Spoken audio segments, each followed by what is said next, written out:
Voilà pour les titres.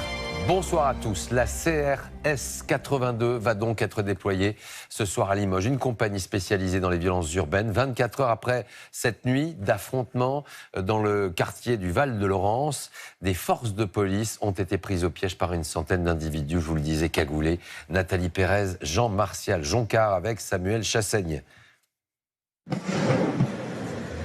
Un individu en rouge. La scène est filmée depuis l'intérieur d'une voiture de police. Des images de guérilla urbaine. Il est 1h du matin. Une centaine d'hommes cagoulés, armés de barres de fer, défilent sous les yeux des habitants, excédés par ces nuits d'émeutes qui se succèdent depuis 5 jours. 14 juillet, ça a été pareil. Et là, il y a tout qui flambe. Tout est en train de flamber.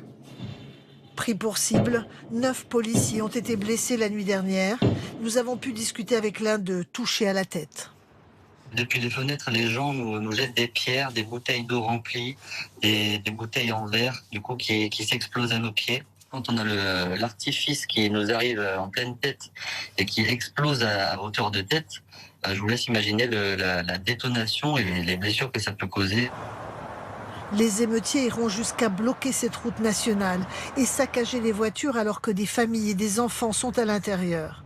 Des automobilistes heureusement indemnes, mais terrifiés, en état de choc, comme nous l'explique ce fonctionnaire de police.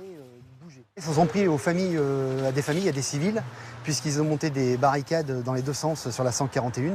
Et lorsque les véhicules étaient obligés de ralentir, ils se sont jetés dessus, comme des sauvages, avec des battes de baseball, et puis ils ont fracassé pare-brise, carrosserie, enfin voilà.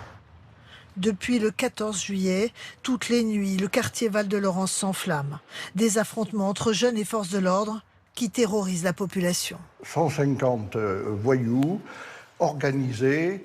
C'est vraiment une situation de guérilla urbaine structurée. Qu'ils aient des mortiers en quantité, qu'ils fassent du carjacking, qu'ils tiennent un point de circulation est inacceptable.